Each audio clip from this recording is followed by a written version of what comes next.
Como não esquecer o que estudou? Essa é, sem dúvida, uma das questões mais preciosas.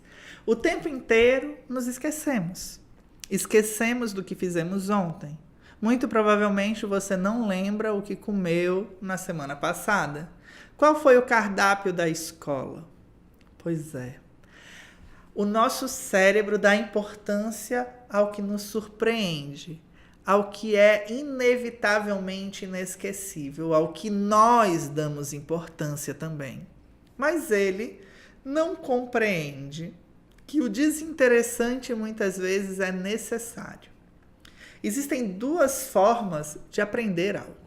A primeira é estudando, fazendo, repetindo e repetindo e refazendo, trazendo para a rotina e para a prática o saber.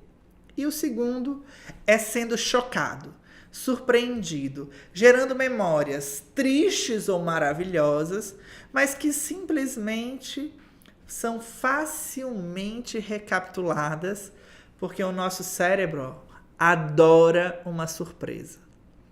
Mas, Felipe, nós somos o tempo inteiro surpreendidos. Verdade. Mas os traumas são em intensidades diferentes. O nosso cérebro processa por memória-trabalho e memória de longo prazo. O tempo inteiro a gente está competindo com diferentes informações e o nosso cérebro precisa administrar tudo isso e dizer, ok, essa é importante, essa daqui não é. Essa daqui eu vou deixar para que ela seja facilmente requisitada. Essa outra deixa lá no fundo do baú, se gerar alguma memória de relação, tá ótimo. Memória de relação porque o nosso cérebro é um intricotado, uma verdadeira teia, uma rede de conexões, no qual eu reclamo uma informação, depois eu reclamo outra, e elas vão se relacionando, e a cada informação que eu reclamo, abre-se um caminho de informações que eu consigo juntar. Pois é tão interessante esse fato, porque entendendo esse fenômeno, a gente tem a resposta para a nossa pergunta, que é como não esquecer o que estudou, lembra? Pois então. A primeira grande dica que eu tenho é surpreenda. Goste de estudar. Mostre para o seu cérebro que você valoriza esse evento. Poxa, Felipe, mas estudar é um tédio, é um saco, é horrível. Sim, mas o esforço, o ato de agitar o seu cérebro, aprender de uma maneira diferente, se chocar, fazer com que esse assunto seja realmente interessante, pode ser criado artificialmente. E você tem grande papel nisso. Assim como o seu professor, assim como a escola onde você estuda, assim como as pessoas com quem você se relaciona. A segunda situação é prolongar esse processo. Então, talvez você não consiga sempre ter uma surpresa para um determinado assunto, concorda? Muito provavelmente são pouquíssimos no qual isso acontece. É difícil ficar ligado 360 o tempo inteiro prestando atenção no que o professor está dizendo. E mesmo quando você fica, muitas das informações passam despercebidas, porque são chatas, são muitas vezes tediosas. Mas e aí, Felipe? O que eu faço para lembrar esse conteúdo? Então, daí a gente vai para a segunda estratégia, que tem muito mais a ver contigo. E tem a ver com rotina de estudos, planner de estudos e prática de estudos. Quando eu entendo que eu tenho que aprender algo que é necessariamente importante para o meu fazer, para aprender, para me desenvolver, eu entro na sequência de rotina de estudos. A primeira rotina de estudos que a gente tem que ter é uma escala de revisões. Eu estudo, ou eu tive a aula, ou eu tive o contato inicial, e esse contato inicial não pode morrer logo. Então, uma vez que acaba o processo, eu preciso rediscuti-lo em seguida. E quando eu falo em seguida, é em seguida mesmo. Aprender um conteúdo legal, 1 hora depois, chama atenção para esse conteúdo. Pois é.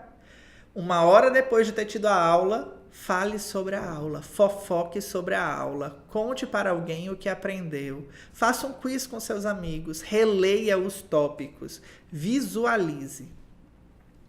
O legal é fazer realmente uma revisão tradicional nessa primeira hora. Então, teve a sua aula no horário de intervalo, dá uma olhadinha. Ah, mas no horário de intervalo eu quero curtir, quero refrescar a cabeça. Pois é. Mas acontece que você precisa ter esse contato imediato, 1 hora, 1h30, no máximo 2 horas depois.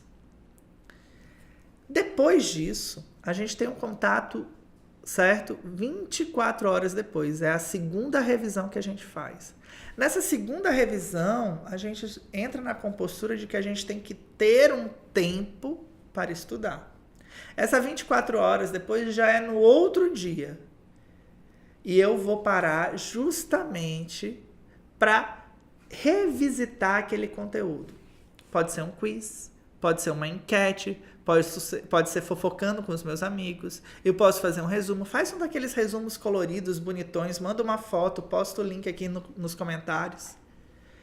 Essa é uma grande pegada, mas não acaba aí.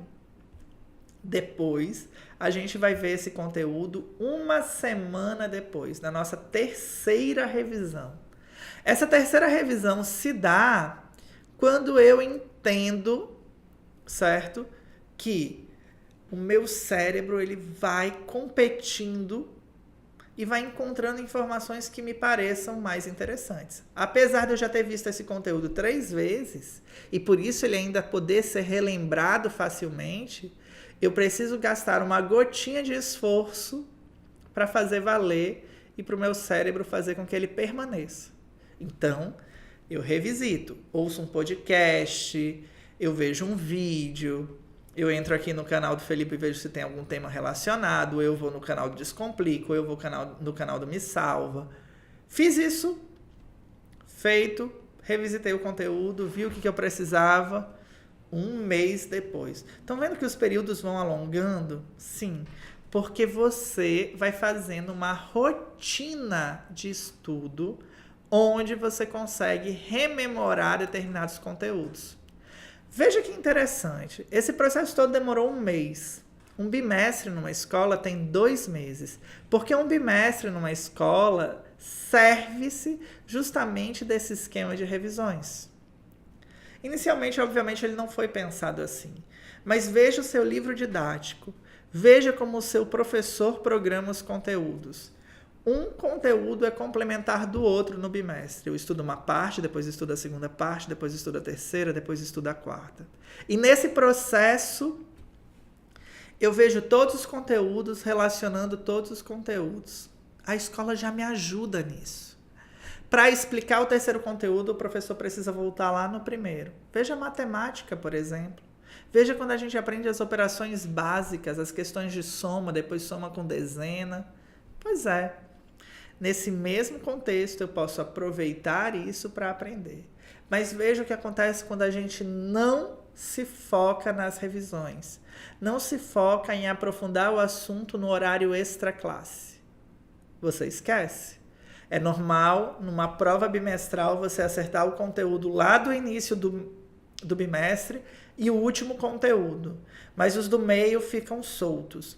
Você acerta mais o primeiro conteúdo e não o último. Por quê? Porque ele foi sendo reforçado. Então, o nosso cérebro já entendeu que ele é, sim, fundamental. Mas falta o resto.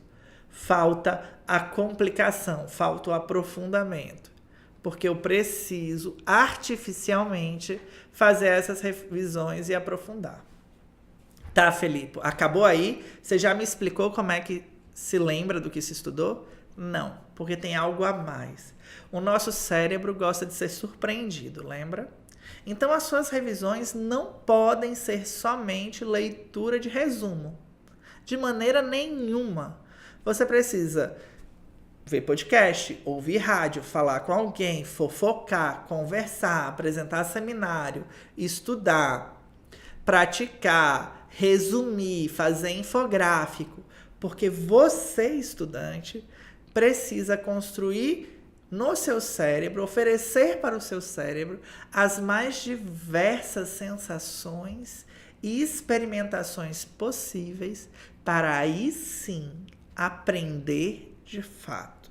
Estudar é um dos processos de aprendizagem que não precisa ser sofrível, mas que com certeza o esforço é necessário para fazer valer, para aprender, para se formar, para passar no vestibular, para passar no Enem, para passar num concurso, para conseguir passar numa seleção e assim vai.